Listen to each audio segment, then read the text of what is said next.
Good morning. आज मैं आपको EL 307 इसकी यूनिट फर्स्ट का टॉपिक है 1.2.3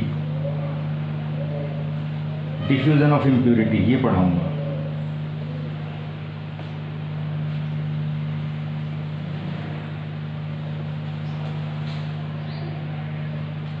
डिफ्यूज़न ऑफ इम्प्यूरिटी का मतलब है कि जो अपन प्लेनर प्रोसेस जिससे कि अपन IC बना रहे हैं, इस प्लेनर प्रोसेस में डिफ्यूज़न का मतलब है सिलिकॉन चिप में अशुद्धि का प्रवेश कराना। ये कोई सिलिकॉन चिप है आपकी,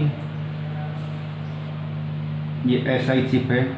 इस सिलिकॉन चिप में जब आप अशुद्धि या इम्प्यूरिटीज़ को प्रवेश कराते हो तो ये जो प्रोसेस है इसको हम कहते हैं डिफ्यूज़न प्रोसेस। डिफ्यूज़न का मतलब है इम्प्यूरिटीज़ का सिलिकॉन चिप में प्रवेश करा देना। तो हम इसमें करते क्या हैं कि बहुत ज़्यादा घनत्व वाली जो दाता अशुद्धि है उसको सिलिकॉन सतह के स्पर्श में लाते हैं। इसका मतलब वेरी हाई कंसंट्रेटेड इम्प्यूरिटी, ये जो इम्प्यूरिटी है या ये इम्प्यूरिटी, ये डोनर इम्प्यूरिटी है, ये आपकी N टाइप भी हो सकती है या P टाइप भी हो सकती है। इसको हम सिलिकॉन सरफेस के कांटेक्ट में लाते हैं। जो SI सरफेस है उसके कांटेक्ट में इसको लाया जाता है। और जब हम इसके कांटेक्ट में लाते हैं उसके बाद इसे हम एक डिफ्यूज़न फर्नेस के अंदर रखते हैं। जो ये हमारी SI सरफेस है या जो हमारी जो सिलिकॉन चिप है, इसे हम एक डिफ्यूज़न फर्नेस के अंदर रखते हैं। डिफ्यूज़न फर्नेस मैंने आपको जो पहली क्लास पढ़ाई थी उस समय बताया था डिफ्यूज़न फर्नेस क्या होता है। ये एक इस तरह की भट्टी होती है जिसमें कि आपको ये बताया गया था कि ये एक सिलेंड्रिकल क्वार्ट्ज ट्यूब है, इसके अंदर ये सिलिकॉन वेफर रखी जाती है।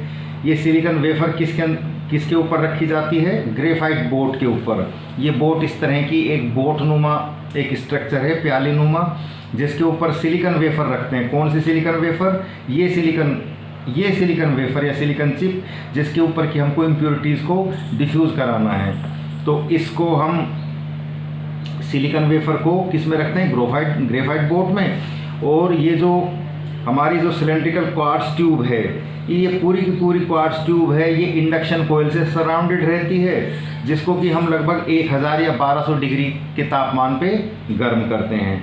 अब हमको इस सिलिकॉन के ऊपर N टाइप इम्प्यूरिटी डिफ्यूज़ करानी है या P टाइप इम्प्यूरिटी डिफ्यूज़ करानी है, वो डिपेंड करता है कि आप क्या, जैसे आप pH3 डाल रहे हो यहाँ से अंदर H2 गैस के साथ, तो इसके ऊपर N टाइप डोपिंग होती चली जाएगी। यानी कि N टाइप डोपिंग के लिए H2 + pH3 इसके अंदर, इस ट्यूब के अंदर जानी चाहिए।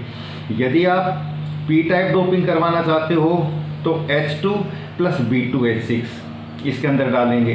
तो ये इसके डिफरेंट इनलेट्स हैं, है ना। तो जिस तरह की डिपोजिशन हमको करनी है, जिस तरह की इम्प्यूरिटी की डिपोजिशन करनी है, उस एक पर्टिकुलर इनलेट में से हम या तो H2PH3 अंदर पास कराएंगे तो N टाइप डोपिंग हो जाएगी। यदि H2 और B2H6 अंदर पास करेंगे तो P टाइप डोपिंग हो जाएगी। तो वो चीज़ यहाँ हमने बताया कि ये डिफ्यूज़न फर्नेस है। ये किस काम आता है? For diffusion of N type और P टाइप इम्प्यूरिटी, ठीक है।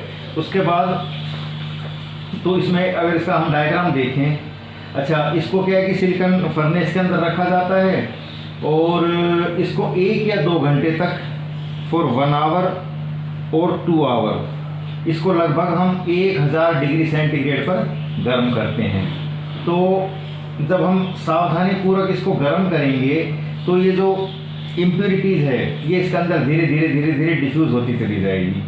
अब ये जो अशुद्धि है, इम्प्यूरिटी है, इसकी सिलिकॉन सतह में गहराई और घनत्व ये किस चीज़ पर डिपेंड करेगा? ये डिपेंड करेगा टाइम इंटरवल पे, कि भाई कितने टाइम इंटरवल के लिए हमने इस भट्टी को चला के रखा है। तो ये टाइम इंटरवल पे डिपेंड करता है या ये टेम्परेचर पर भी डिपेंड करता है कि भाई टेम्परेचर हमने 1000 डिग्री से रखा है या 1200 डिग्री से रखा है। ये डोनर की जो इम्प्योरिटी है उसकी डेंसिटी कितनी है, तो आप ये कह सकते हो concentration density of donor impurity, है ना। इन सब चीज़ों पर निर्भर करेगा और इन सब चीज़ों के ऊपर निर्भर करते करते इसके ऊपर ये इम्प्योरिटी की परत चढ़ती चली जाएगी। ये जो इम्प्योरिटी की परत इसके ऊपर चढ़ती है, ये सामान्यतः अशुद्धि का घनत्व सिलिकॉन सतह पर तो अधिकतम होगा, जो अशुद्धि का घनत्व है वो सिलिकॉन सतह पर तो अधिकतम होगा, तथा गहराई में नीचे जब हम उतरेंगे तो ये गाउसियन फलन या गाउसियन फंक्शन के रूप में घटेगा। इसके लिए मैं आपको डायग्राम दिखाऊं तो इसका इस तरह का डायग्राम बनेगा गाउसियन फलन का, जहाँ पर कि ये है x बराबर 0 और ये सतह से दूरी है। सतह से दूरी का मतलब ये सतह है और ये जैसे जैसे हम अंदर चले जाएंगे ये हमारी सतह से दूरी, तो यहाँ पर हमारी x बराबर 0 है और यहाँ पर हमारी x बढ़ती हुई चली जाएगी। तो वो इस डायग्राम में दिखाया गया है कि x0 हमारी यहाँ पर है और जैसे जैसे हम सतह से दूरी की तरफ जाएंगे इसका मतलब हम इस x एक्सिस पर इस तरफ बढ़ रहे हैं। तो इसका जो ये आपका n0 है यानी कि मैक्सिमम कंसंट्रेशन, है ना। ये n किस किस का फंक्शन है, x का और t का। तो इसका जो ग्राफ है वो लगभग ऐसा देखा गया है कि इस तरह का ग्राफ आता है और इस तरह के ग्राफ को हम कहते हैं गॉसियन फंक्शन टाइप ग्राफ।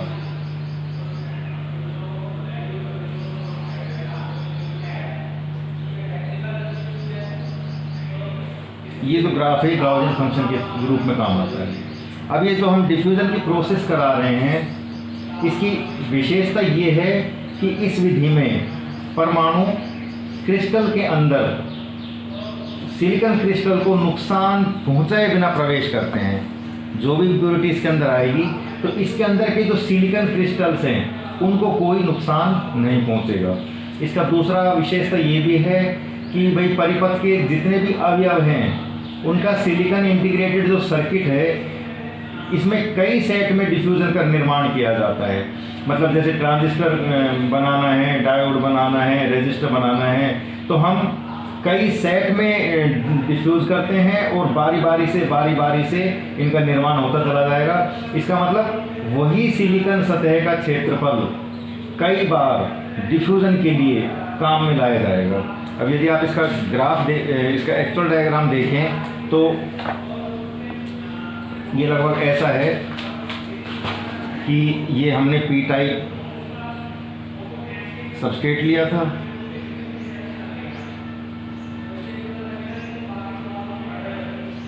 ये हमारा है पी लेयर यानी कि हमारी पी टाइप सबस्ट्रेट था और इसके ऊपर हमने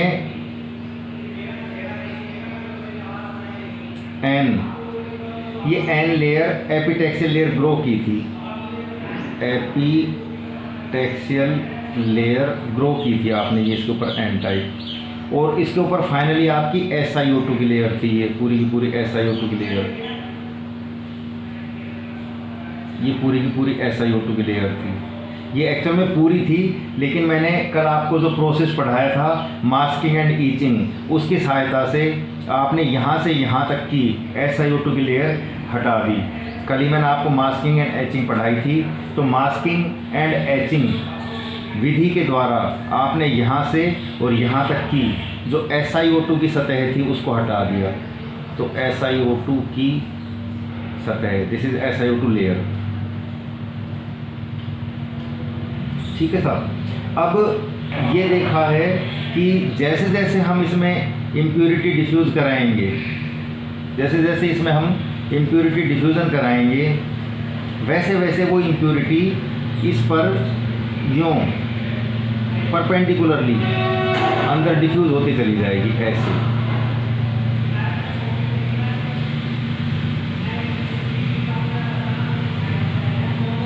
और ये भी देखा गया है कि जो साइड्स हैं उसमें वो साइड की तरफ इस तरह और इस साइड में इस तरह।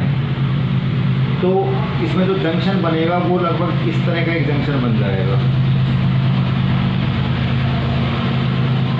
ऐसे। तो ये जो जंक्शन है, ये पी टाइप इम्प्योरिटी अगर आपने डिफ्यूज़ कराई, suppose P type impurity diffuse कराई है, तो ये जंक्शन बनेगा पी एन जंक्शन, ये पी एन जंक्शन बन जाएगा। और इस पी एन जंक्शन में जो ये एन टाइप लेयर में जो पी टाइप इम्प्योरिटी डिफ्यूज़ हुई है, यहाँ तो ये परपेंडिकुलर या लंबवत सारी की सारी आ रही है, यानी कि अशुद्धियों का प्रवेश सिलिकॉन सतह पर तो नीचे की तरफ लंबवत हो रहा है, तथा किनारों की तरफ जो है वो जैसे हम किनारों की तरफ आएंगे तो ये है ना लंबवत होने की बजाय और किनारों की तरफ प्रवेश होता चला जाएगा। और ये हमारा पी एन जंक्शन, ये हमारा जंक्शन बन जाएगा, ये जंक्शन पी एन जंक्शन बन जाएगा। तो एक्चुअली ये जो अशुद्धियों की सांद्रता है, इसको हम कॉम्प्लीमेंट्री एरर फंक्शन के रूप में प्राप्त करने के लिए इसको डिफ्यूज़न भट्टी के अंदर रखते हैं, और इसमें लगभग 1000 डिग्री तक का तापमान होता है, और डोनर इम्प्योरिटीज़ है, इसको जब हम ऊपर रखते हैं तो वो इम्प्योरिटीज़ इसके अंदर डिफ्यूज़ होती चली जाती है। ये इम्प्योरिटी इसके अंदर जो जा रही है वो मैंने पहले बताया किस किस चीज़ पर डिपेंड करेगी, कि फर्नेस में हमने इसको कितने समय अंतराल तक हीट अप किया है और कितने डिग्री टेम्परेचर पे हीट किया है, और थर्ड चीज़ जो दाता या अशुद्धि का प्रकार तथा अशुद्धि का घनत्व वो कितना है ना। तो उन सब से ये सारी की सारी इम्प्योरिटीज़ है वो इसके अंदर डिफ्यूज़ होती चली जाएगी। This is all about diffusion of impurity. Thank you.